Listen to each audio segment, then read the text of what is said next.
Bonjour, je m'appelle Thierry Le Gall, je suis pasteur et directeur du service pastoral du Conseil national des évangéliques de France auprès des parlementaires au Sénat et à l'Assemblée nationale à Paris.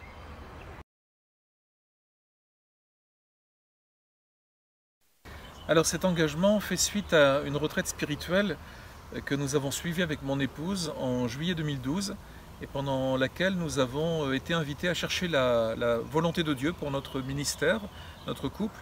et nous avons reçu cette conviction pendant cette période d'orienter notre service pastoral auprès des parlementaires. Et après un temps de discussion et de prière assez long, pendant plus de 2 ans,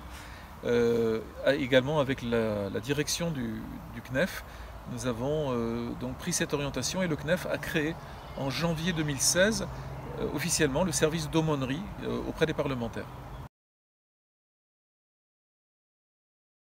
Alors, dans un premier temps, les hommes et les femmes politiques françaises se font une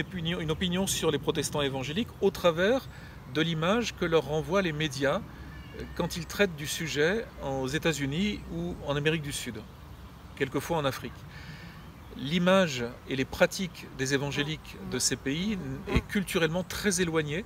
de la réalité des protestants évangéliques français,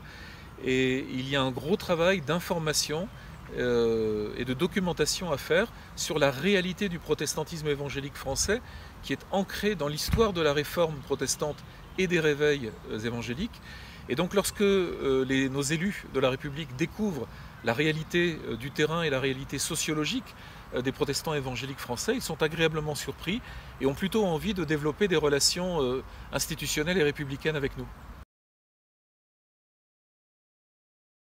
Alors j'ai écrit l'année dernière le livre qui s'intitule « Un avenir, une espérance, chronique d'une aumônerie aux parlementaires protestantes évangéliques ». Ce livre raconte dans sa première partie cette révélation que nous avons vécue de cette orientation pour notre ministère.